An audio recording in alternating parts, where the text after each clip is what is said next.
주시는 하나님 말씀은 신약 성경 고린도전서 15장이 되겠습니다. 신약 성경 고린도전서 15장, 제 성경은 신약 성경 282면 정도가 되겠습니다. 고린도전서 15장 12절부터 19절까지 말씀을 제가 봉독해 드리겠습니다.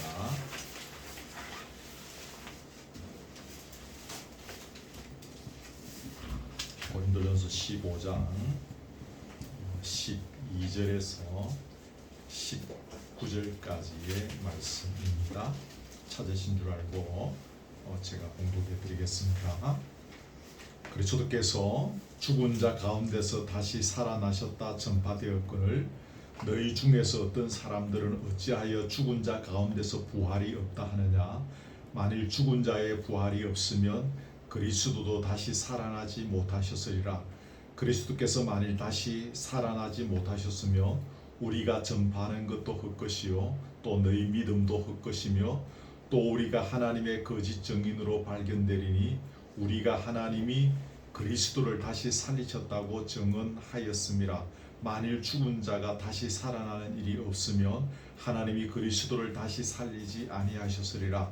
만일 죽은 자가 다시 살아나는 일이 없으면 그리스도도 다시 살아나신 일이 없었을 터이요 그리스도께서 다시 살아나신 일이 없으면 너희의 믿음도 헛되고 너희가 여전히 죄 가운데 있을 것이요 또한 그리스도 안에서 잠자는 자도 망하였으리니 만일 그리스도 안에서 우리가 바라는 것이 다만 이 세상의 삶뿐이면 모든 사람 가운데 우리가 더욱 불쌍한 자이리라. 아멘. 19절까지 말씀을 봉독해 드렸습니다. 오늘은 사도신경에서 장사한 지 사흘 만에 죽은 자 가운데서 다시 살아나시며라는 요 부분을 가지고 함께 잠시 말씀을 묵상하려고 합니다. 여러분 아시는 대로 예수님께서 부활하신 사건은 기독교에서 굉장히 중요한 그런 사건이죠. 이 부활을 믿지 않는다면 사실은 기독교 신앙이 형성될 수가 없는 것입니다. 제가 창세기 1장 1절을 여러분에게 굉장히 강조해 드렸는데 그것만큼이나 중요한 것이 예수님의 부활을 믿는 이 부활 신앙입니다. 부활 신앙이 그분에게 있느냐, 아직까지 그분에게 부활 신앙이 없느냐에 따라서 그 신앙의 질적인 면은 천지 차이가 난다는 사실을 우리가 기억해야 합니다. 사람을 평가한다는 것은 조금 이상하지만 제가 목회자로 살아가다 보니까 수많은 교인들을 그동안에 대하기도 하고 또 교회 바깥에서 또 노회나 이런 데 가서 많은 목회자들과 장로님들을 대하는 가운데 이제 이렇게 결국은 목회적인 어떤 그런 입장에서 사람을 판단 아닌 평가를 하게 되어지더라고요. 근데 그 보면 정말 저분이 아무리 목사님들, 저분이 아무리 총회장, 노회장인들 그거 다 떠나서 정말 저분이 예수님의 부활을 믿는 신앙을 갖고 있느냐를 보게 되어집니다. 아닌 경우들도 많습니다. 물론 그 속을 일일이 우리가 볼 수는 없으나 그 삶을 볼 때, 그 사고방식을 볼 때, 그 입술에서 나오는 말들을 볼 때 이분은 아직 부활 신앙이 없는 분이다라는 것을 느끼게 되죠. 아마 여러분들도 그런 경험들이 있을 것입니다. 성경에 보면 예수님께서 부활하신 것처럼 예수님 말고 죽었다가 다시 살아난 케이스들이 있습니다. 좀 전에 퀴즈를 열렸는데 지훈이가 없어서 요즘 퀴즈를 안 내고 있습니다만 퀴즈라 생각하고 여러분 마음속으로 맞춰보십시오. 예수님 말고 죽었다가 살아난 케이스들이 성경에 있는데 예를 들어서 구약에 보면 열왕기 하행가 보면 엘리사 선지자가 죽어서 무덤에, 그들의 무덤은 동굴이지 않습니까? 그 무덤에 장사를 지냈습니다. 그리고 이제 한 1년쯤 지난 걸로 기억이 되어지는데 또 이렇게 어떤 사람이 죽어서 사람들이 어디서 누가 쳐들어오고 해가지고 급해서 그 안에다가 그 시체를 던져 넣었는데 그 시신이 엘리사의 뼈 있죠. 이제 썩어가고 하시니까 뼈가 있을 거 아닙니까? 뼈와 닿게 되어지면서 그 사람이 살아났다라고 성경은 말하고 있습니다. 또 요한복음에 보면 신약으로 넘어와서 여러분이 잘 아시는 나사로, 이 나사로가 죽은 지 나흘, 하루 이틀 사흘날 4일이 되었죠. 그래서 그 자매들이 말하기를 이제 냄새들이 날 정도입니다 라고 했는데, 예수님의 말씀 한마디에 이 나사로가 그 동굴에서 나왔죠. 수건은, 얼굴은 그대로 장사 지낼 때 뭐 이렇게 덮어쓰고 뭐 있고, 수족은 그대로 또 수건으로 쌓인 채로 그대로 걸어 나왔다, 이제 그런 기록이 있습니다. 여러분, 얼핏 보면 제가 말씀드린 이 두 가지 경우 다 예수님께서 부활하신 것처럼 죽었다가 다시 살아났으니 예수님의 부활과 별다른 차이점이 보이지 않는 것처럼 보입니다. 하지만 이 두 경우, 지금 말씀드린 이 두 경우는 단순한 생명의 연장에 불과하다는 사실입니다. 결국 이 두 사람은 다시 죽었습니다. 죽음을 이긴 부활은 아니었습니다. 죽었다가 다시 살아났지만 죽음을 이긴 부활은 아니었다, 그 말이에요. 다시 죽었으니까. 나사로는 분명히 나중에 다시 죽었습니다. 엘리사 선지자의 뼈와 닿는 바람에 살아나게 되었던 이 사람도 결국 나중에 다 죽었습니다. 지금 이 두 사람은 살아있지 않습니다. 하지만 예수님의 부활은 전혀 새로운 몸으로의 부활, 다시는 죽을 수 없는 몸으로의 부활, 이게 중요하겠습니다. 죽음을 이겨버린, 사망을 이긴 부활이었다. 찬송가, 부활 찬송가 있는 거죠. 사망을 이기신 그런 가사들이 많이 있지 않습니까? 이게 여러분 예수님의 부활에서 굉장히 중요하겠습니다. 이 일을 전제로 먼저 기억하시면서 조금 이렇게 본론으로 들어가 보겠는데, 먼저 생각할 것은 조금 좀 교리적으로 여러분이 알고 계셔야 될 영역이라서 제가 조금 따분할 수 있는데 설명하려고 넣었습니다. 그게 뭔가 하면 예수의 부활을 통해서 우리가 의롭다고 여김을 받게 되었다라는 사실입니다. 여러분, 칭의라는 거 아시죠? 신학적 용어로 칭의가 이것입니다. 여러분, 예수님께서 왜 빌라도의 치하에서 고난을 받으시고 그 치욕의 십자가에 달려서 죽으셨습니까? 우리의 죄 때문에 그런 거죠. 요거 저 앞에 했죠. 우리의 죄 때문에. 물론 무덤에 머물러 계실 때도 여전히 우리의 죄의 무거운 짐을 지고 계셨습니다. 근데 성부 하나님께서 예수님을 이처럼 살리신 이유는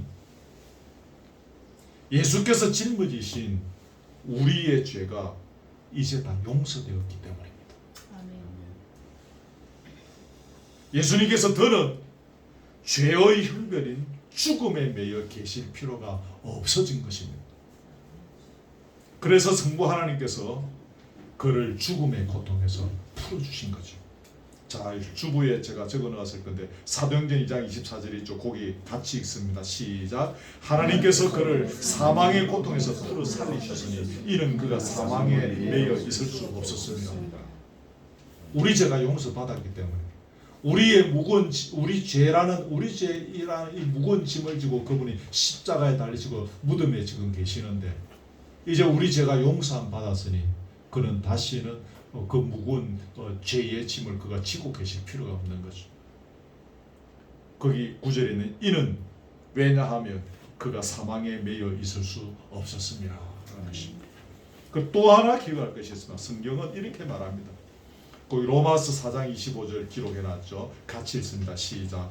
예수는 우리의 범죄한 것 때문에 내줌이 되고 또한 우리를 의롭다 하시기 위하여 살아나셨느니라. 그렇습니다.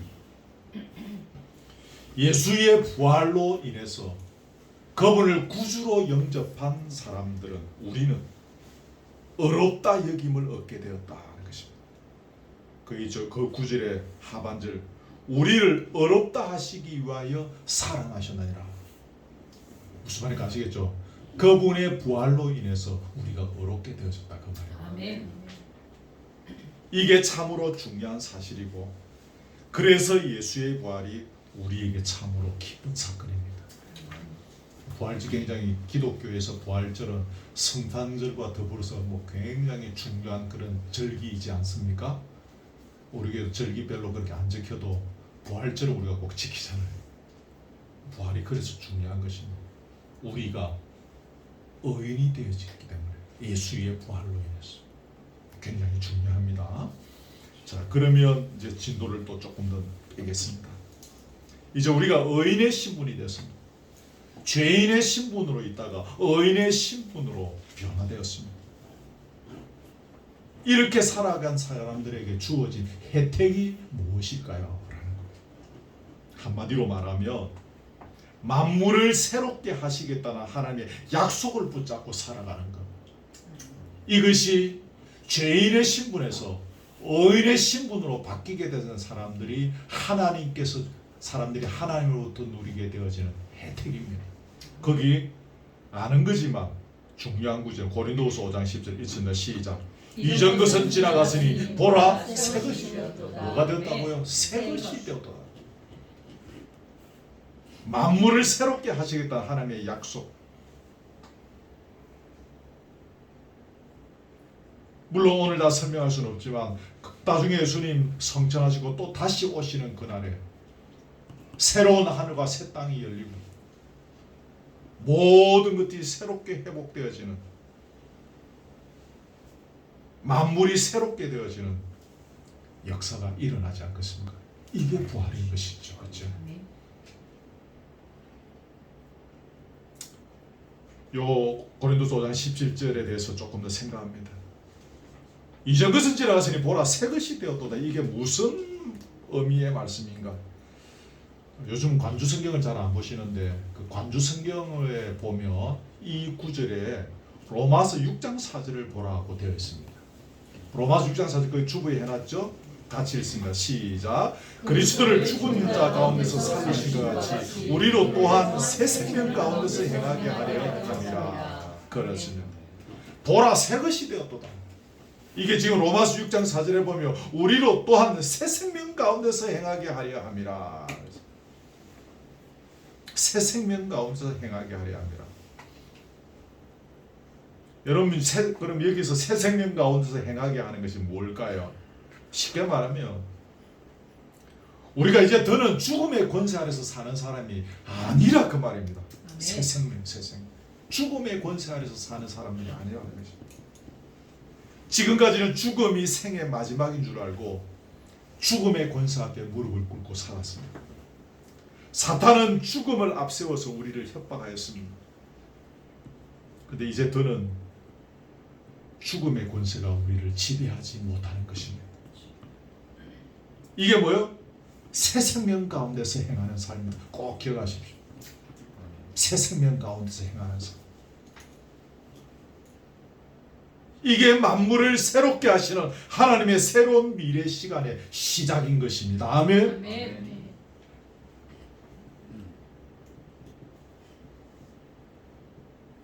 저도 모르게 중요한 것들은 자꾸 또 반복해서 말하는 경향이 있어서 그러다 보니까 나중에 제가 설교를 들어보면 시간이 막 길어지고 그래요. 그래서 가급적이면 한 번만 말하고 말 안 하려고 애를 많이 씁니다. 그래서 제가 강조해서 드리는 말씀 꼭 여러분 기억하십시오. 두 번, 세 번 제가 막 강조 안 하더라도 꼭 기억하십시오.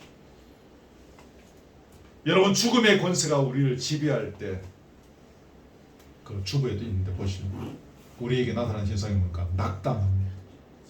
절망합니다. 내 인생을 저주하고 남의 인생을 저주합니다. 거짓된 삶을 삽니다. 원망합니다. 불평합니다. 또 한 가지 있습니다. 썩어 없어질 이 땅의 것을 영원히 내 것으로 만들기 위하여 몸부림치는 욕심 가득한 인생을 살아가게 되어집니다. 맞죠? 근데 우리가 죽음의 권세 아래서 벗어나서 새 생명 가운데서 거하게 되면 뭐죠? 소망이 있는 것입니다. 저와 여러분에게 이 언덕에서 이렇게 몸부림치고 있지만 우리에게 뭐가 있습니까? 소망이 있지 않습니까? 우리에게 몸이 아파도 소망이 있지 않습니까? 우리가 지금은 돈이 없어도 우리에게 소망이 있지 않습니까? 우리에게 지금 어려운 일들이 많이 있어도 우리에게 소망이 있지 않습니까?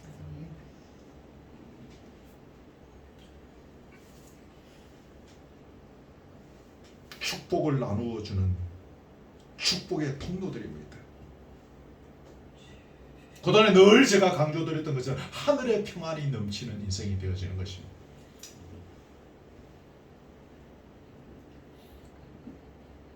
여기 청소하는 일은 제 임무인데 토요일 날 설교 좀 해놔놓고 이제 와서 여기 청소하고 의자 다 깔아놓고 뭐 이렇게 주보 만들어 놓고 여기 이 마당에 앉아서 저 건너편 동네 불빛을 바라보고 있는 저녁에 그렇게 편안할 수 없이 어제 앉았어요.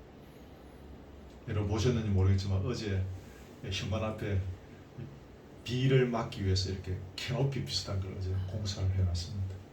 너무 더러울 비 올 때 너무 불편했어. 비가 와도 이제 저기 어제 딱 앉아서 저 건너편을 바라보고 이렇게 있으면 저 멀리는 이제 저쪽에 요거는 그 부두인데 이쪽으로 보이지 않습니까? 그렇게 편안할 수 없어요.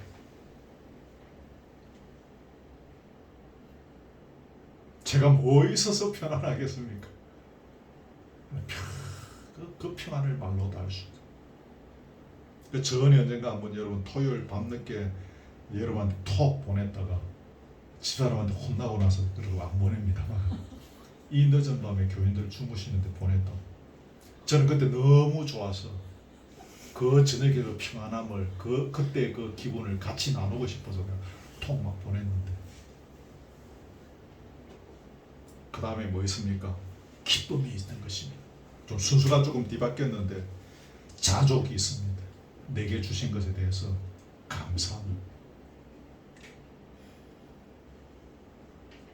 감사하죠.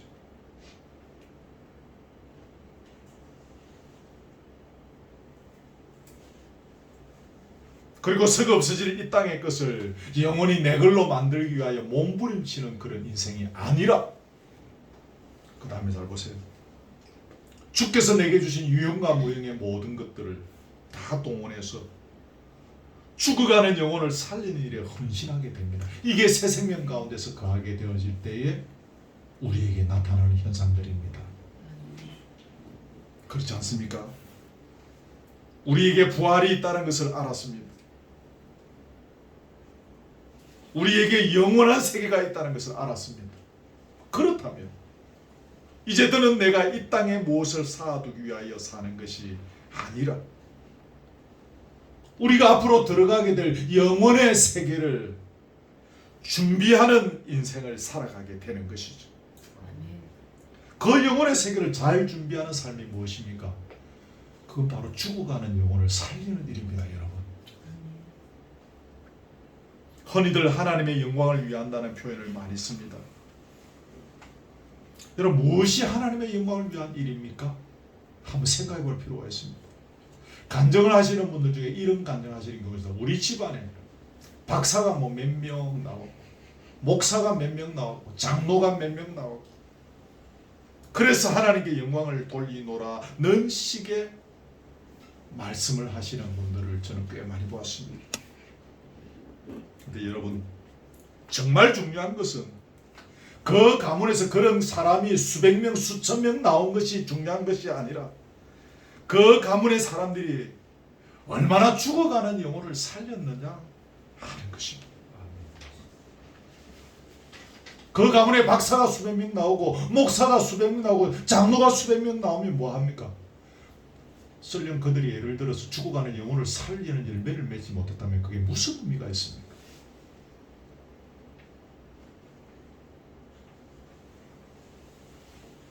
여러분, 이거 굉장히 중요한 것입니다. 믿음의 사람인 우리가 일생을 살아가면서 무엇을 추구하며 살아갈 수 있습니다. 어떤 분들은 이런 것도 추구하고 어떤 분들은 저런 것들을 추구하면서 일생을 걸고 걸어나갑니다. 그런데 우리가 무엇을 추구하기 이전에 그것을 추구하고자 하는 내 마음의 동기의 근본이 무엇이 합니까? 내가 죽어가지고 하는 그 일로 인하여 죽어가는 영혼을 살리고자 하는 간절함입니다.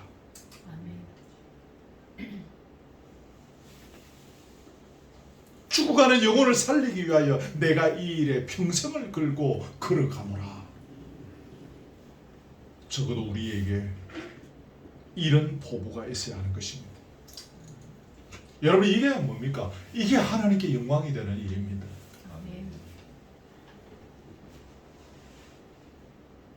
운동선수들 중에 이렇게 하나님을 믿는 사람들이 있습니다.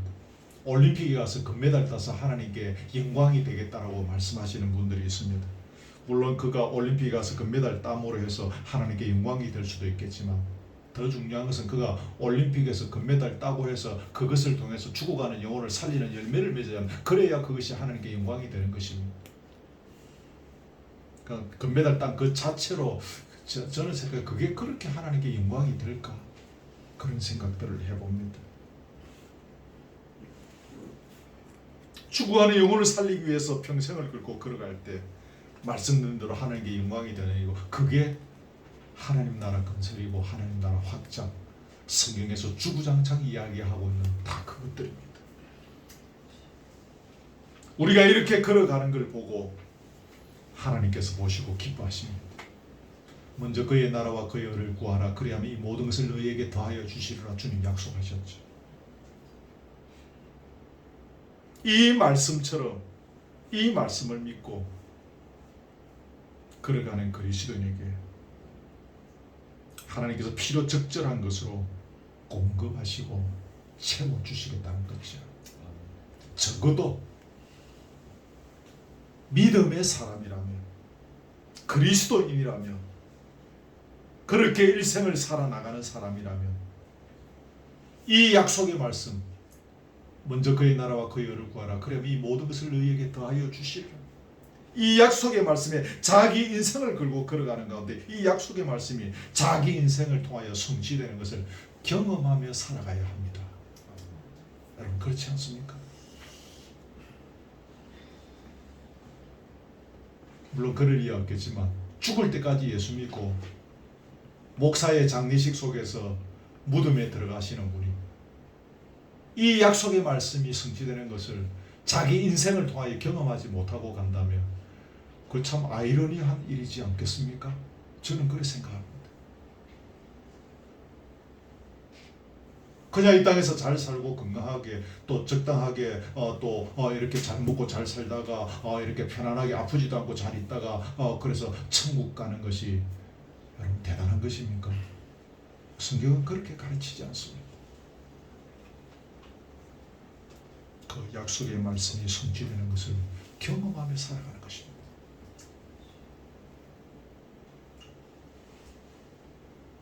여러분, 우리가 죽어가는 영혼을 살리고자 하는 이 거룩한 일념을 가지고 인생을 걸어갈 때, 아까 말씀드린 다시 말하면 하나님께 영광이 되어지는 일, 하나님 나라를 건설하는 이 일에 일념을 갖고 평생을 살아갈 때 우리에게 닥치는 일이 있습니다. 그게 뭘까요? 영혼을 살리고 생명을 살리는 구원하는 일에는 항상 예수의 흔적을 뒤따라가야 한다는 공식이 존재합니다. 그렇습니다. 예수의 흔적을 뒤따라가지 아니하고 우리는 절대로 영혼을 살릴 수 없습니다. 생명을 살릴 수 없습니다. 육신의 병을 치료하는 의사는 의학적인 실력을 가지고 육신의 병을 치료하고 수술하고 낫게 하고 합니다. 근데 여러분, 영혼을 살리는 사람은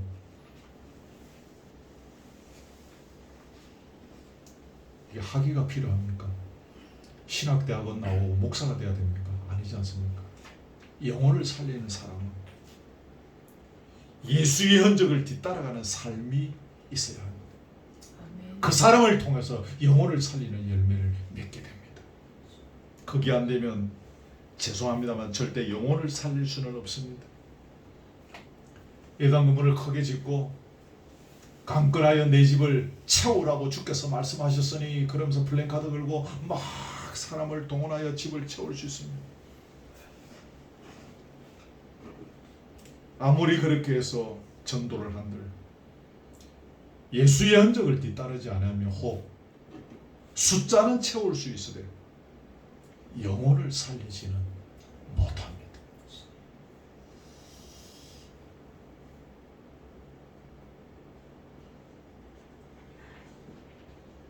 그럼 여러분이 예수의 흔적을 따라가는 그 핵심 요소가 뭘까요? 예수의 흔적을 따라가는 핵심 사항이 뭘까요? 자기를 부인하고 자기 십자가를 지고 가는 것입니다.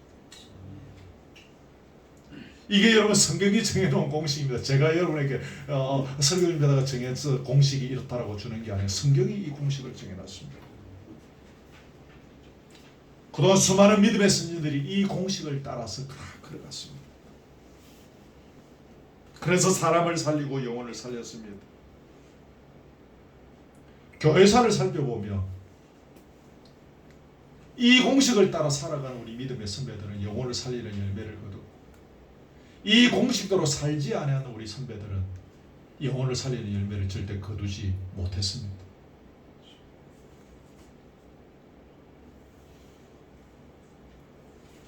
자기를 부인하고 자기 십자가를 지는 게 어떤 것일까요? 이게 뭐 오늘 주제가 아니기 때문에 여기에 대해서 다 이야기할 수는 없는데요. 여기에 대해서 생각을 깊이 안 하신 분들은 답 찾기가 쉽지 않을 것입니다. 자기를 부인하고 자기 십자가를 지는 게 설교 시간에 맨날 듣고 성경을 읽다가 보면 나오는 이야기이기 때문에 내 귀에는 익숙한데 이게 도대체 뭔지 깊이 생각 안 해보신 분은 이걸 설명하기가 쉽지 않습니다. 여러분, 이걸 한마디로 말하면 완전히 자기를 죽이는 것입니다. 자기를 제대로 부인하고 자기 십자가를 제대로 지는 것은 자기를 완전히 죽이지 않고는 불가능합니다. 지금 오늘 주제인 이 부활은 완전히 죽지 않고는 불가능합니다. 기절했다가 깨어나는 것은 그걸 회복이라고 하지 부활이라고 하지 않았습니다. 죽은 척 하고 있다가 눈 뜨는 것도 부활은 아닙니다. 완전히 죽어야 부활이 있습니다. 여러분, 그리스도께서 잠자는 자들의 첫 열매가 되셨기에 그분을 구주를 영접한 저와 여러분들도 반드시 부활할 것입니다. 그러므로 우리가 반드시 부활하기 위하여 우리가 반드시 죽어야 합니다. 아시겠습니까? 이게 중요합니다.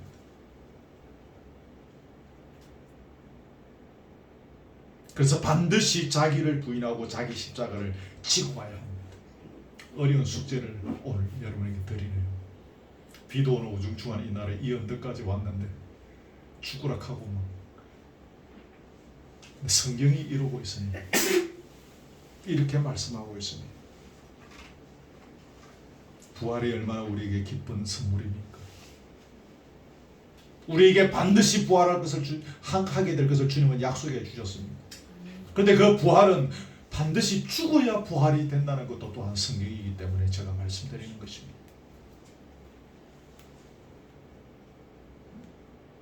여러분, 그리스도의 일생이라는 것이 무엇일까요? 여러 가지로 설명할 수는 있겠는데 오늘 주제와 관련해서 말씀드린다면 우리 그리스도인의 일생은 이 땅에서 죽어가는 과정을 밟으며 걸어가는 인생이라는 것입니다. 이해되죠? 죽고 또 죽고 살아나면 또 죽고 죽어야 하는 일생입니다. 그게 그리스도인의 일생입니다. 언니들 고난의 세월을 통해서 연단받고 성숙되어져 간다라고 말합니다. 그 말도 맞습니다. 그렇지만 그리스도인은 죽고 또 죽는 삶의 여정을 통하여 다듬어지고 성숙해지고 주님을 닮아가는 모습으로 그렇게 서게 됩니다.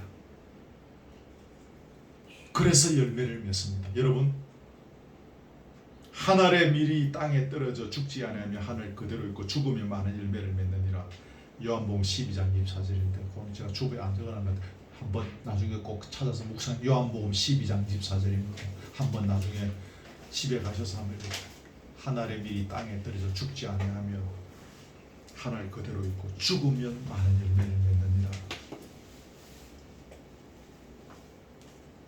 죽어야 열매를 맺는 것입니다. 그래서 우리 그리스도인의 일생은 죽고 또 죽는 일생인 것입니다. 열매가 뭡니까? 죽어가는 영혼을 살리는 게 열매 아닙니까? 나중에 주님 앞에서 주님, 내가 막 1000명, 10,000명짜리 교회 담임 목사 하다가 왔습니다. 예배당 3,000억짜리 지었습니다. 이걸로 열매를 드릴 수 있겠습니까? 열매는 영혼을 살리는 것, 열매입니다. 죽어가는 생명을 살리는 것입니다. 이게 성경이 말하는 열매인 것이죠.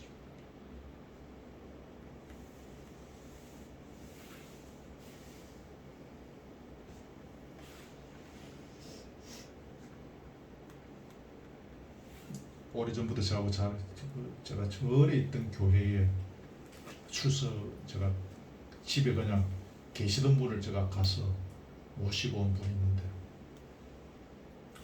우리 고신교단에서 신의 이름 되면 이야기할 만한 아는 그런 교회에 32살의 장로가 된 분이 있습니다. 32살의 장로 되기 쉽지 않잖아요. 그죠? 수백 명 교인 중에서. 하도 이분이 열심히 특신이고 잘 믿어서 32살의 장로가 됐대요. 대단한 거죠.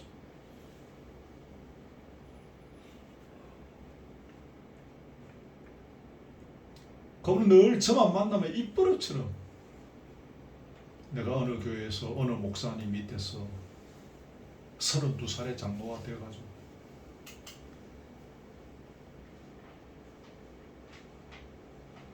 여러분, 그런 것이 우리의 열매 아닙니다.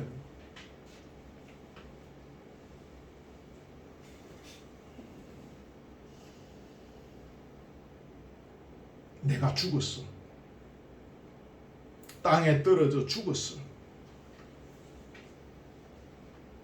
죽어가는 영혼을 살리는 열매를 맺었느냐 하는 것입니다.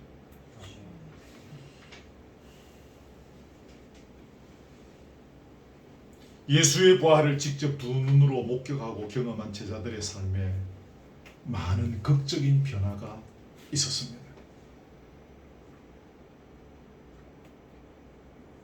사실 이분들은 예수님을 따라다니는 중에 그렇게 믿음이 출중한 것처럼 보이지 않았습니다. 자기들끼리 서로 높아지려고 싸우기나 하고 같이 기도하자 그런데 가보니까 맨날 엎드려서 자고 있고, 예수님이 군병들에게 잡혀가시고 또 신문을 당하시고 골고다로 끌려가면서 십자가에 못 박히시는 그 과정들 중에서도 이들 대부분은 뒷짐을 지고 있었습니다. 심지어 베드로 같은 사람은 3번이나 예수님을 부인할 정도로 그렇게 아주 소극적인 사람이었습니다. 근데 이들이 예수님의 부활을 목격하고 경험한 이후에 완전히 삶이 달라졌습니다. 약속의 말씀을 붙잡고 예루살렘의 다락방에서 간절하게 성령을 사모하면서 기도했습니다. 그리고 성령을 받고 난 뒤에 그들이 갈 수 있는 지역에 어디든지 누비면서 예수 부활의 증인이 되었습니다. 근데 핍박이 아주 심했습니다. 벌금 얼마 때리는 이런 핍박이 아니라 그 핍박이 죽어야 하는 핍박이었습니다. 그런데도 그들의 대부분은 그 핍박을 담당하게 받아들이고, 예수님의 그 제자 여러분 그 기록에 보면 거의 대부분 순교의 제물로 십자가에 막 거꾸로 달려 죽고 누구는 어떻게 죽고 그렇게 순교의 제물로 그렇게 인생의 여정을 마쳤습니다.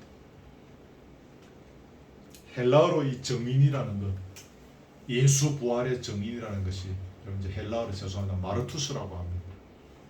이 마르투스라는 이 단어가 영어에서 순교자라는 단어의 어원이 헬라어 정인 마르투스라는 단어입니다. 그래서 언니들 정의는 이꼴 순교자인 것입니다. 복음의 정의는 이꼴 그 뭡니까? 순교자인 것입니다. 우리 신학교에서는 그렇게 배웁니다. 다시 말해서 예수 부활의 정의는 순교할 각오로 예수의 부활을 정언하는 사람들입니다. 이런 맥락에서 보면 주께서 약속하신 새 시대를 대망하며 살아가는 그리스도인은 순교할 것을 각오하고 자기를 죽이고 자기를 부인하고 자기 십자가를 지고 주님의 뒤를 따라가는 사람들입니다. 우리 각자의 일상을 한번 돌아보십시다.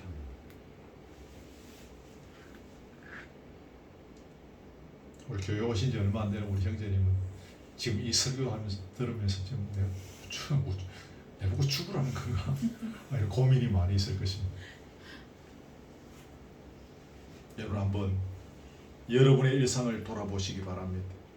나의 일상에서 자기를 부인하는 것이 뭡니까? 내 일상에서 내가 매일 걸어가는 일상의 삶이 각자 다 있지 않습니까?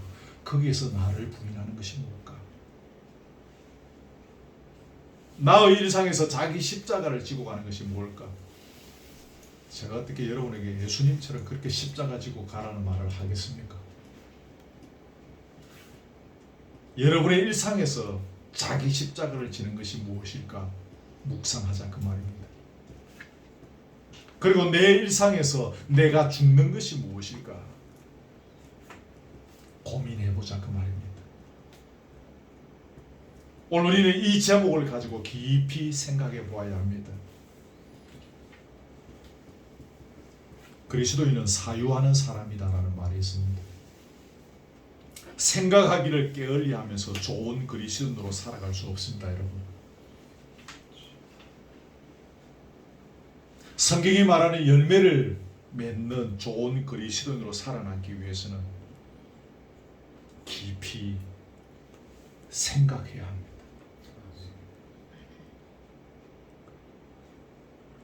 제가 볼 때 한국교회 그리스도인들의 신앙이 발전하지 않고 깊어지지 않는 이유 중에는 주일날 교회 가서 은혜 찐딱 받고 그 다음부터 생각 안 하는 것입니다. 이틀 동안 그냥 또 열심히 살다가 주일날 은혜 받은 것에 대해서 하나님께서 던지신 메시지에 대해서 생각하지 않는 것입니다. 제가 볼 때는 그렇습니다. 신앙의 진전이 없는 것입니다.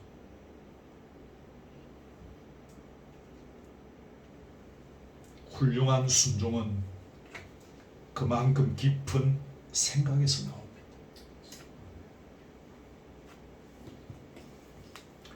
프란시스 세프 박사라는 그 유명한 분이 있는데요. 제가 이 말에 도전을 받아서 오늘 주보 제목에도 이것을 땄는데, 그리스도인들에게는 오직 한 가지 과제만이 있다.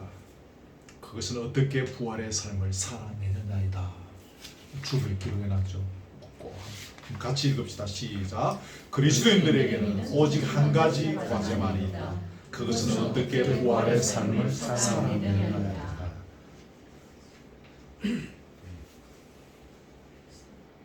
제가 40대 중반에 김해 어떤 교회 담임으로 갔습니다.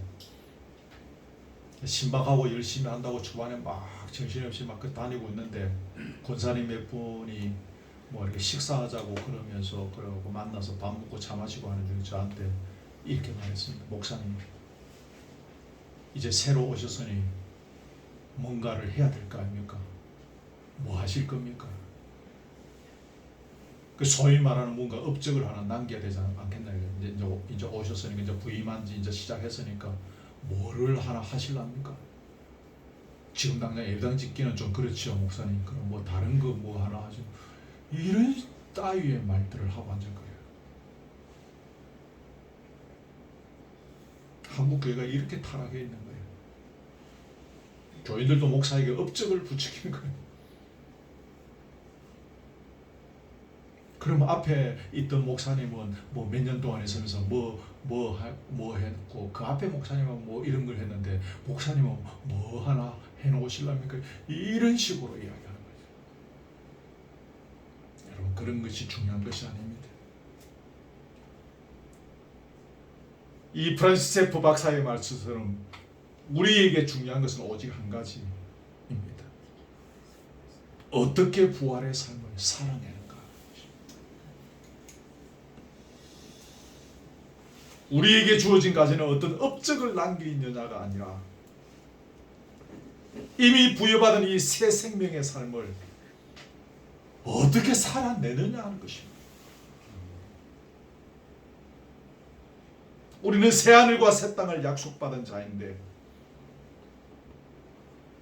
그런 엄청난 약속을 받은 자로서 이 짧은 인생을 어떻게 살아내느냐 하는 것입니다. 이것이 오늘 저와 여러분이 감당해야 될 너무나도 중요한 과제입니다.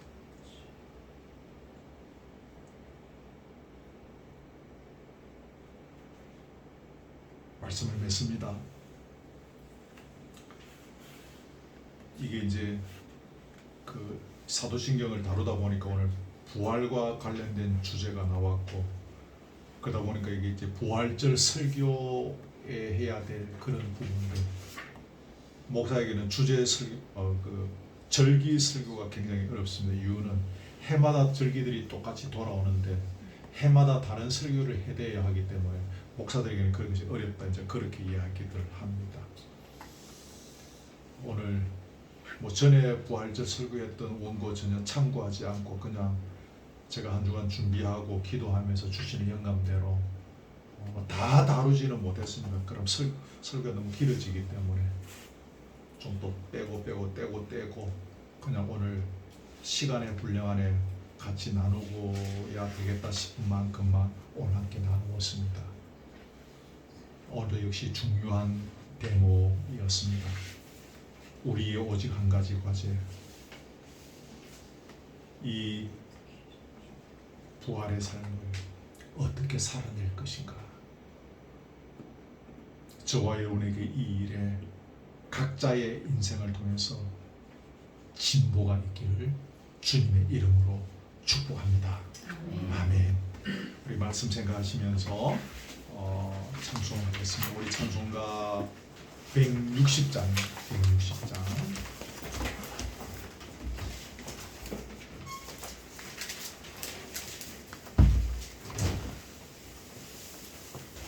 찬송가 160장입니다.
원수를 다 이기고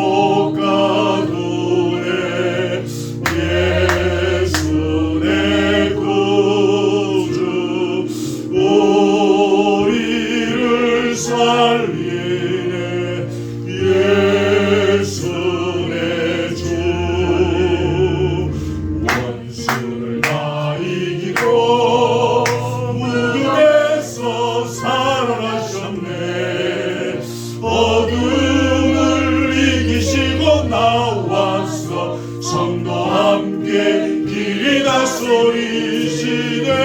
사셨네 사셨네 예수 다시 사셨네. 네. 메모 기억하시고 보시면서 기도하셔도 됩니다. 주신 말씀 가지고 다 기도할 수 없겠지만 마음에 감동 와닿는 대로 회개하시고 또 결단하시고 또 주님의 도우심을 구하시기를 바랍니다. 우리 함께 잠깐 동성으로 기도합니다. 하나님 우리 아버지 고맙습니다. 7월 둘째 주일날 이렇게 날씨가 구전 시간들인데 사랑 우리 교우들 원근 각지에 흩어져 있다가 이 언덕에 보내주시지 함께 찬양으로 기쁨을 나누며 은혜를 누리며 예배를 통하여 주님을 만나게 하시며 특별히 이 말씀을 통하여 오늘 우리에게 주시는 주님의 메시지를 듣게 해주시니 참으로 고맙습니다. 주여 우리가 1년에 한 번쯤에는 부활절을 만나는 부활의 주님을 통하여 아니라 우리의 일생을 통하여 우리의 평생을 통하여 이 부활의 삶을 어떻게 살아낼 것인가를 우리에게 숙제로 과제로 주셨습니다. 감사합니다. 이것이 우리에게 때로 무거운 짐일 수 있습니다. 자기를 부인하고 자기 십자가를 죽이는 이 땅에서 나를 온전히 죽이며 걸어가는 것이 우리에게 무거운 짐처럼 보이기도 합니다. 우리에게 믿음을 주어서 우리에게 눈을 열어주었어. 주님께서 우리에게 주신 것은 절대로 무거운 것이 아니라고 말씀하셨음을 우리가 기억합니다. 그러므로 오늘 주신 이 말씀도 분명히 우리가 순종하며 우리가 걸어갈 수 있는 길임을 믿사옵나이다. 아버지 하나님 지혜 주시고 눈을 열어주셨어. 우리가 이 땅에서 온전히 죽으며 살아가는 것이 어떤 것인지, 우리의 일상에서 나를 부인하고 우리의 일상에서 자기 십자가를 지고 살아가는 것이 어떤 것인지를 보게 하여 주옵소서. 깨닫게 하여 주옵소서. 지혜로운 저희들 되게 해주시기를 간절히 원합니다. 온전히 죽어야 부활이 있음을 오늘 배웁니다. 우리는 늘 부활을 꾸었습니다. 부활의 주님을 믿는다고 하면서 우리는 소망을 꿈꾸며 소망의 날을 기다렸습니다. 근데 그 부활은 완전히 죽어야, 온전히 죽어야 부활이 있음을 우리가 배웁니다. 주여, 우리가 이 말씀을 어떻게 적용해야 할지, 이 말씀을 어떻게 우리의 삶의 현장에 주여 적용하며 걸어야 할지 지혜를 주옵소서. 눈을 열어 주옵소서. 이 자리에 모인 사랑 우리 교들 각자의 믿음의 분량이 따릅니다. 주여 주여, 그러나 주의 지혜로 주의 능력으로 오늘 우리의 심령을 이 말씀이 이해되어지게 하시고 깨달아지게 하시고 자신의 삶에 가장 은혜롭게 아름답게 적응해 갈 수 있는 복을 허락해 주시기를 간절히 원하옵나이다.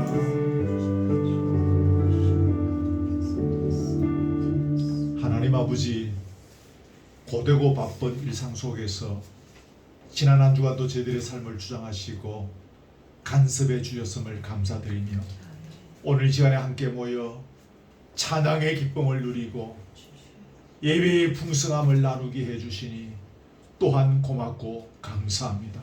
주여, 이 시간에 하늘의 문을 활짝 열주셔서 주여 당신의 능력의 손으로 우리들 머리 위에 친히 안수해 주시옵소서. 주의 뜨거운 능력으로 역사하여 주옵소서. 주의 치유의 광선으로도 함께하여 주옵소서. 주의 십자가의 그 피 묻은 손에 은혜로 사랑으로 눈물로도 함께해 주시옵소서. 우리 각자의 믿음의 분량이 다릅니다. 우리 각자가 주님을 만나왔던 과정들도 삶의 여정들도 다 다릅니다. 그러나 이 모든 것을 아시는 전지하신 아버지, 주의 그 지혜로운 손으로 우리의 심령을 만져주셔서 깨닫게 하시고 경험하게 하시고 누리게 하시고 발견하게 하시며 우리의 생각이 더욱더 깊어지는 은혜를 다하여 주옵소서. 깊이 사유하라 말씀해 주셨습니다. 생각을 게을리하지 아니하도록 도와주옵소서. 우리가 어떤 것에 재미가 있어서 시간을 투자하는 것처럼 우리가 주님의 말씀을 묵상하는 일에 더 많은 생각을, 시간들을 할애할 수 있도록 믿음과 열심도 더하여 주시기를 원합니다. 오늘 주신 말씀 우리의 삶에 적용해야 될 텐데 어떻게 적용하는 것이 좋을는지 눈을 열어 주시옵소서. 지혜를 주시옵소서. 성령으로 인도하여 주셔서 주의 말씀에 순종하는 이 한 주간 됨으로 인하여 주의 능력과 주의 복이 나와 함께하고 있음을 발견하는 시간들 되게 해 주시옵소서. 각자의 삶의 현장에서 예수 부활의 정인의 삶을 걸어나가며 죽어가는 영혼을 살리는 열매를 맺게 해 주시옵소서. 귀한 예물을 주님 앞에 드립니다. 이 예물 받으시고 하나님의 장부에 기록하여 주옵시며 우리 바치는 손길 바칠 때마다 자원하는 마음으로 감사와 기쁨으로 드리게 하시며 혹이라도 억지로 드리는 심령이 없도록 꼭 지켜주시기를 원하오며 이 예물이 또한 주의 나라와 교회의 영광을 위하여 잘 사용되어 줄 수 있도록 우리에게 지혜를 더하여 주시옵소서. 교우들의 기도의 제목을 주님이 하시오니 가정마다 개인마다 다 기억하시고 살펴주시고 은혜 가운데 그 눈물의 기도의 제목들이 주님 앞에 상달되어지며 주님의 응답의 능력을 경험하는 시간들이 될 수 있도록 간섭해 주시옵소서. 오후의 교제의 자리에 함께 하시며 먹고 마시는 이 자리에 기쁨이 있고 감사와 즐거움이 있게 하시며 특별히 치유와 회복과 눈물의 닦임이 있는 자리가 되게 해 주시옵소서. 교회에 출입한 지 아직 얼마 안 되는 우리 한중원 형제를 기억하여 주시고 지금은 이렇게 나와 있지만 함께 예배드리고 찬송하고 또 말씀 듣는 가운데 깨달음이 있게 하시고 은혜가 있게 하시고 더욱 주님과 가까워지가는 세월들이 있도록 주께서 이 아들의 심령을 특별히 만지시고 성령의 기름 부으심을 더하여 주시옵소서. 우리 출장 중에 있는 장로님 기억하시고 또 건강하게 또 안전하게 또 모든 일들 잘 또 마치고 돌아올 수 있도록 그 길을 간섭해 주시옵소서. 예수 그리스도의 은혜와 하나님의 사랑과 성령의 교통하심이 내 남은 일생들을 통하여 부활의 삶을 어떻게 살아낼 것인지를 깊이 기억하면서 이 과제를 주신 주님 앞에서 이 과제를 열심히 해내며 걸어가기를 원하는 살아오리 교우들 머리 위에 지금부터 영원토록 함께 있을지어다.